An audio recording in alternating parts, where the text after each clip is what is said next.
Howdy, everyone, and welcome back to From the Ground Up, a Tech Exchange Unbrokered podcast where we explore the forefront of innovation in today's crucial heavy industries. Today, we have an exciting episode. We'll be discussing transportation with GLÍDRail, a company that's at the leading edge of autonomous freight solutions. We're joined by CEO Kevin Damoa and Hey guys, COO Matt Mueller. how you doing?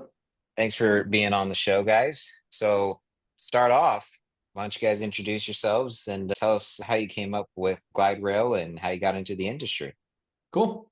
I'm Matt Mueller. I'm co-founder and COO of Glide. Started my career at an aerospace prime at Honeywell and basically worked for 5 years across every production role imaginable, and found myself at the end of my tenure there working on outsourcing projects where we were shipping jobs overseas.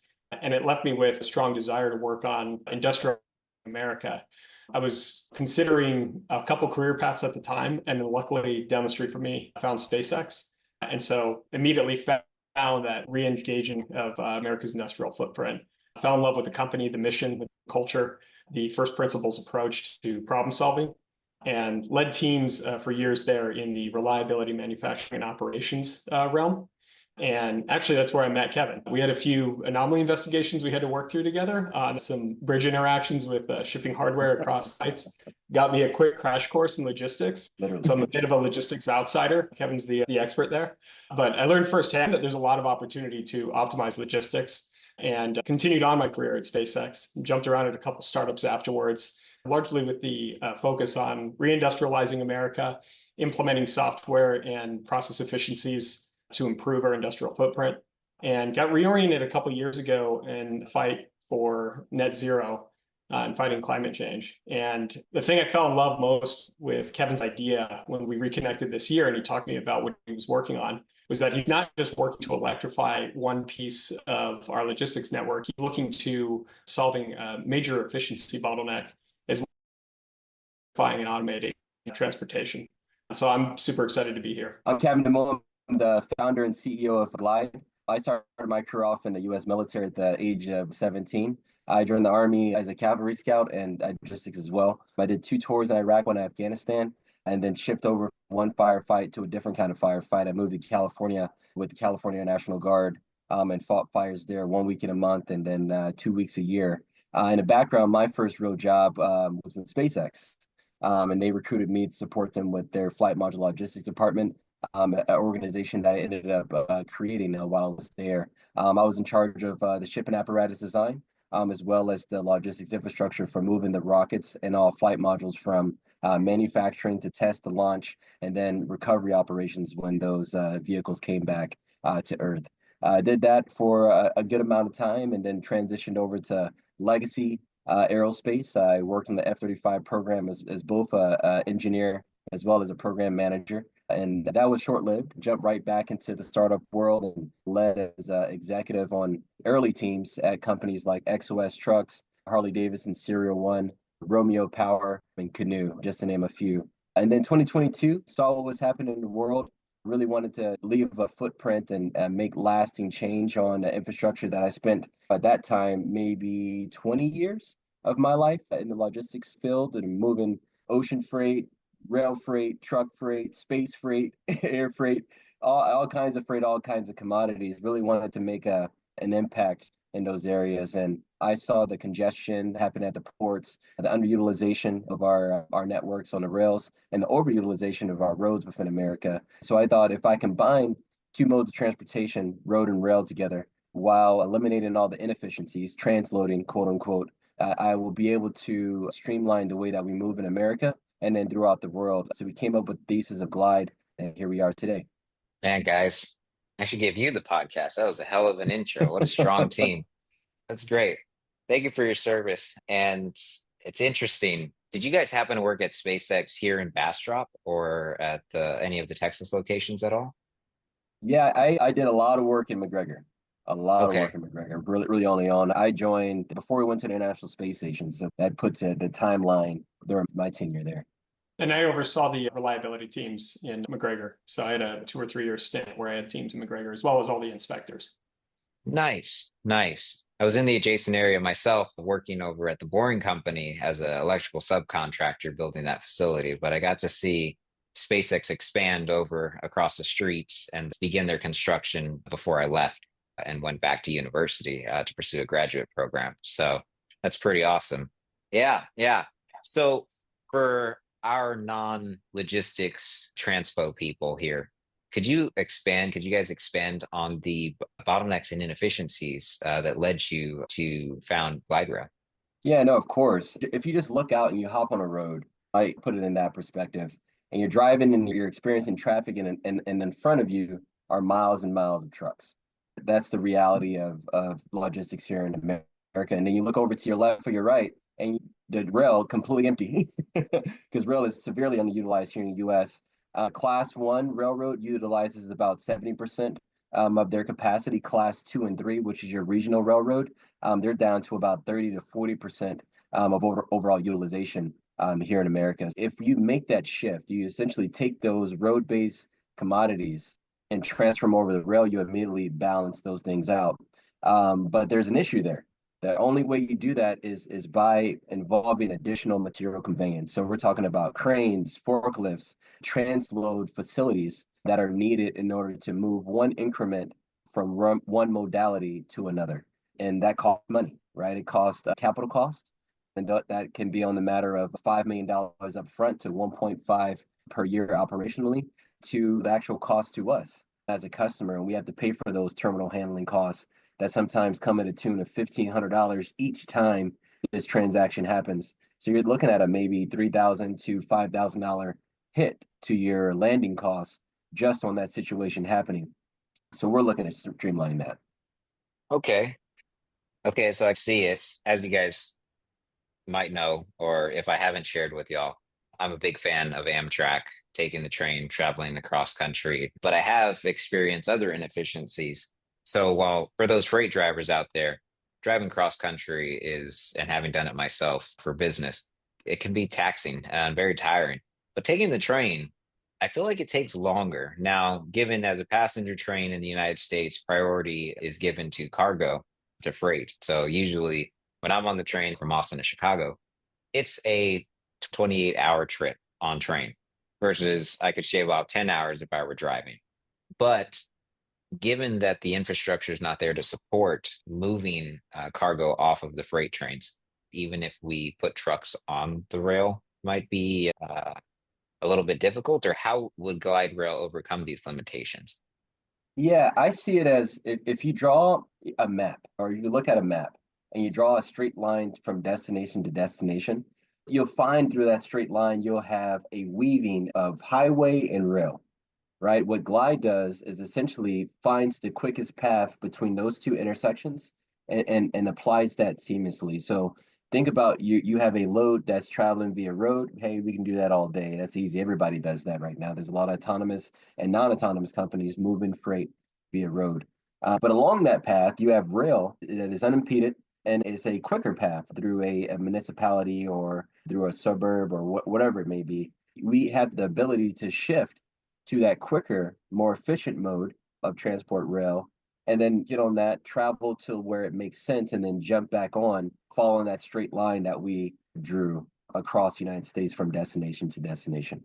So basically leveraging the best of both worlds instead of limiting to just rail freight or truck freight, you can get that direct priority access that slows down our passenger trains to get to your destination, but then also you can jump off the rail and take those many avenues to your destination to get there quicker, Yeah, is what I'm exactly. understanding.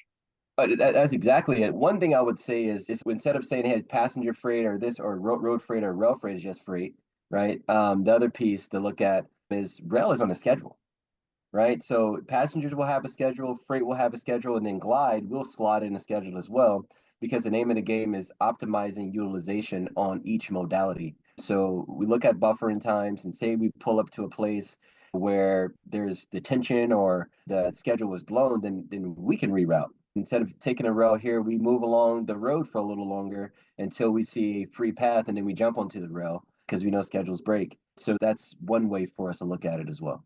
So to jump right in, then I think we understand the fundamentals here. Could y'all explain how the transition from rail to road seamlessly occurs, specifically with GLYDRail's tech?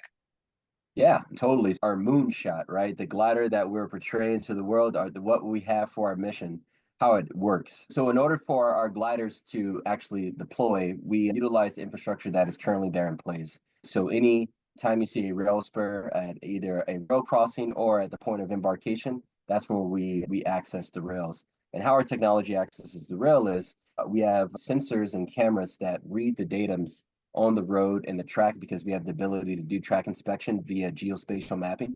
And then once those datums are identified, we have the ability to deploy our rail-based subsystems that contact, and then our pneumatic system will raise towards the body a few inches off of the track. And that's for a couple of reasons, and we'll go into that in a second. So once that's engaged, now we're on the rails. We are a train at that point, but we never changed from being a glider.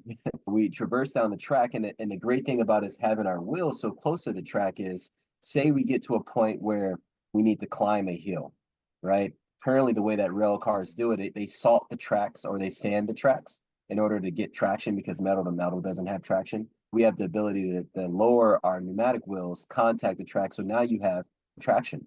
The other thing that it provides us with is the ability to do derailment mitigation, right? There's 3 derailments per day within the United States on a tune of 1,184. Having the ability to restabilize ourselves on the track utilizing pneumatic wheels in an event of a tip over is one of the great attributes that we have on our glider set. Not only provides you with, hey, safety and security for your goods, but safety and security for our actual apparatus as well.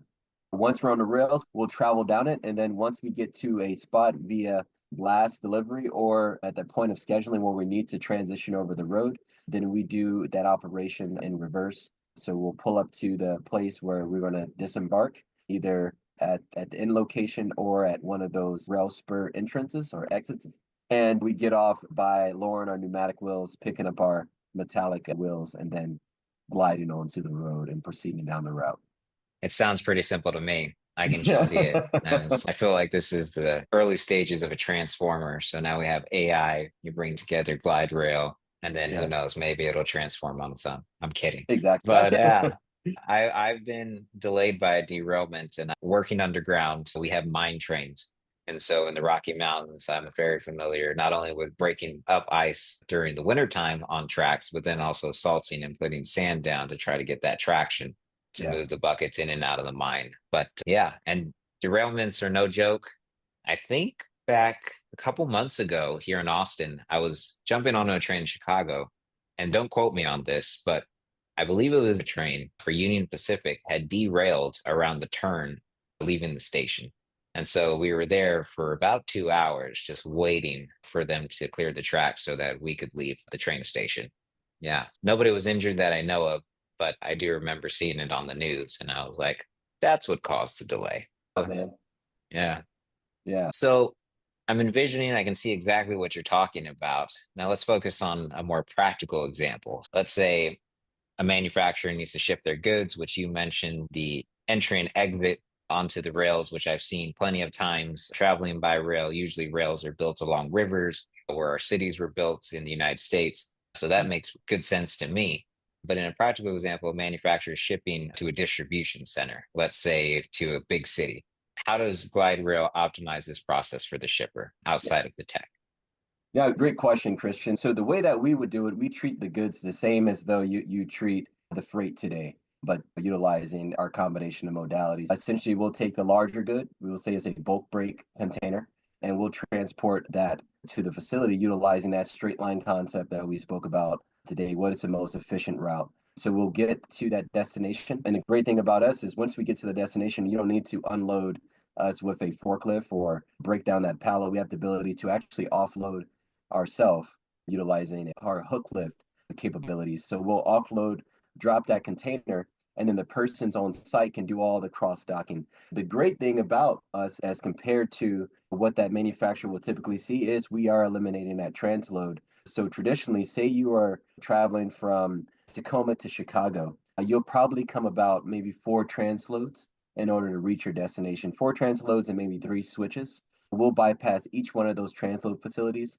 We'll bypass each one of those switches, so that only operation that you'll have to depend on and pay for in regards to material conveyance is your internal processes at your distribution center. So you'll break that cargo down, whether it's a bulk break or a cross dock, you'll just distribute it out, and that'll be the end of our life there.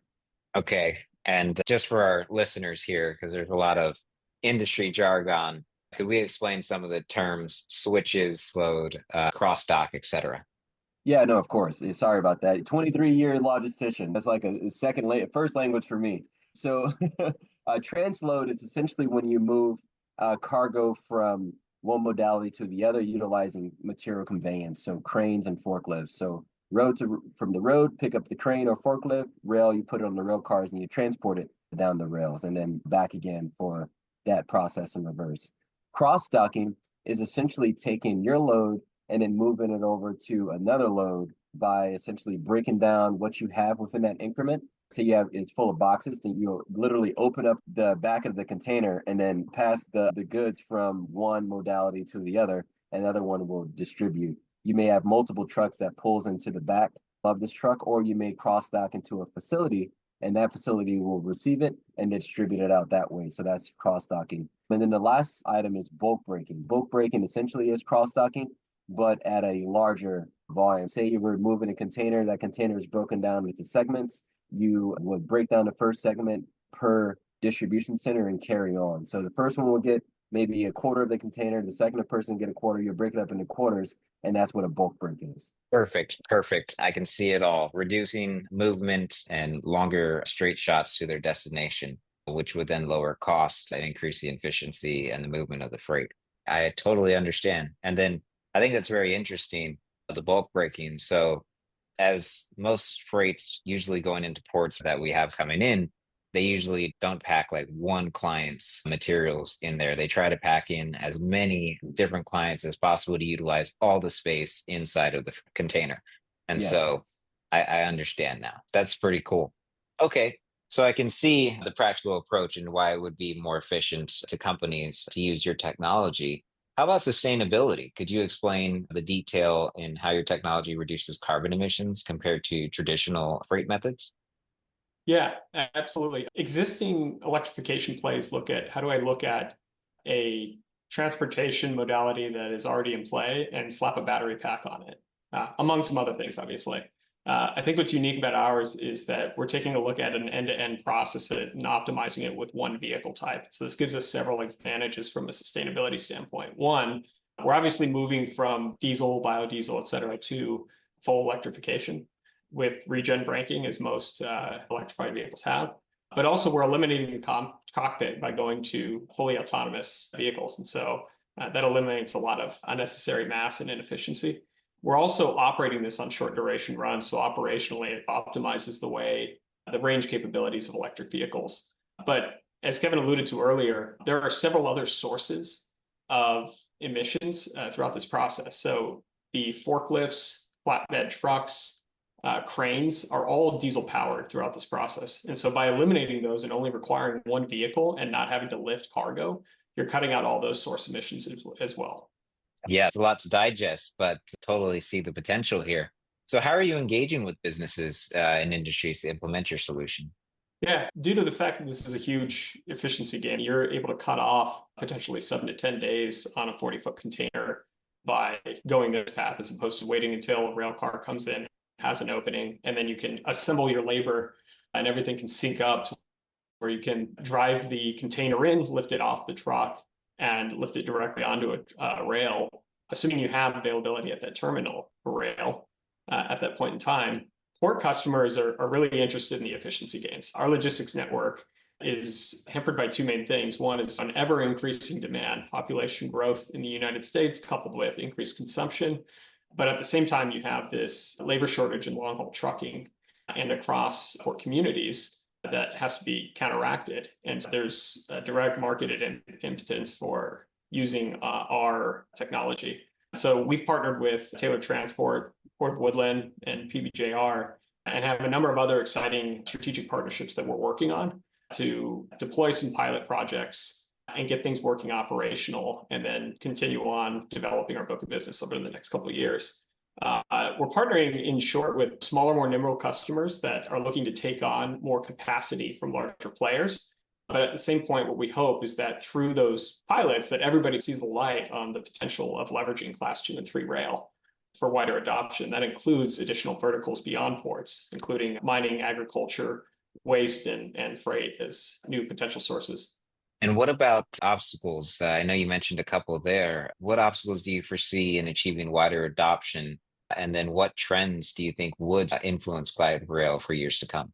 So the obstacles are, it's a new mode of transportation, right? So it's a new way of operationally thinking. And when you're thinking about 24/7 operations, you have to think, what's my existing labor footprint? What is the skills and abilities of these folks? And how do I deploy them in a way that is going to optimize my production system or my operation system, right? So I think that's one thing that those pilots are really going to allude to, is going to give us KPIs and parameters that we can plan around, so that potential customers can start looking at what an operational plan would look like with our gliders. And on top of that, we have to look at charging infrastructure and fueling as well. So electrification is ongoing, but there are still areas that don't have access to charging. So that's something we're going to have to partner with strategic partners as well, to make sure that after these short duration runs, we can charge up and continue 24/7 operations. Then the other piece of that would be regulatory guidelines coming to speed. We're starting off with private grounds as we start to transition over to fully autonomous operations for both road and rail. We will transition our footprint to a more public-facing standpoint, but again, regulatory needs to meet those guidelines. We see a lot of our other folks in this space having issues with the FRA on the rails themselves. And we know eventually they'll come to head as well as like the DOT is on the road. So we feel it's just a waiting game to get there, but that would be an obstacle for us to overcome. And I guess the last piece is the unmanned vehicles. The one thing that we get quite a bit is, are you really taking away jobs? And our counter to that is there's labor shortages. There's not a surplus of folks. Logistics is one of the most attrition prone industries in the world right now, especially here in the United States. We combat that in a number of ways. First, we are autonomous, but we do have humans in a loop. So essentially, we'll have teleoperators where we'll be upskilling folks so they can do digital twin type operations. And then on the other side of that coin is we are protecting ourselves from that labor shortage metric that is plaguing everybody else by offering autonomous solutions for when we don't have humans in the loop. So we're protecting on both sides, not only for our customers, but for ourselves as well. Yeah, just to follow up on that, you can set your driver to vehicle ratio to whatever you like in a remote setting. And so that's one of the beautiful things here, is that with traditional trucks, you require a minimum of one person per vehicle, right? So you can throttle lower on your driver footprint to deal with labor shortages and handle increased capacity. But if you're also concerned about automation taking jobs, you're not limited by that. You don't have to go the autonomous route. So it's really up to the customer to set where that comfort zone is based on their operations. Sounds very similar to a lot of our heavy industries where we see labor shortages. There is a technological solution that we're hoping to develop. As you mentioned, and you hit the nail right on the head, there's not a surplus of folks applying to these jobs or looking for these opportunities or working these jobs. Rather, there is a large gap, and increasingly, there's been a large gap in labor. And so, where technology can fill that gap would help us immensely because there's still a demand to supply. We still need our goods at the end of the day, whether as consumers or businesses. Yeah, I'm looking forward to working with you guys, following your company. Thank you guys for sharing your insights and the future for freight. I learned a lot. I'm pretty sure our listeners learned a lot. This is very exciting, a game-changing approach that sets a new standard for our industry.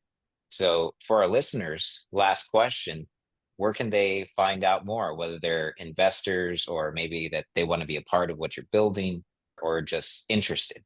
Great question. Well, first and foremost, Christian, thank you so much for having us. We had an absolute blast. We appreciate you opening up your platform to us so that we can educate the community on what we are trying to do and what we will accomplish. So they can reach us at GLYDRail.com. Glide is spelled GLID, no E, RAIL.com, or you can look us up on LinkedIn. We are there and we're quite active. I just wanted to say thank you, Christian. It's been fun going through your questions and talking about Glide, and we're super excited to transform logistics and transportation. Fantastic.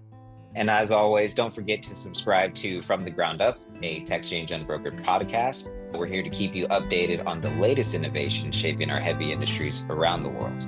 Thank you, and see you on the next one.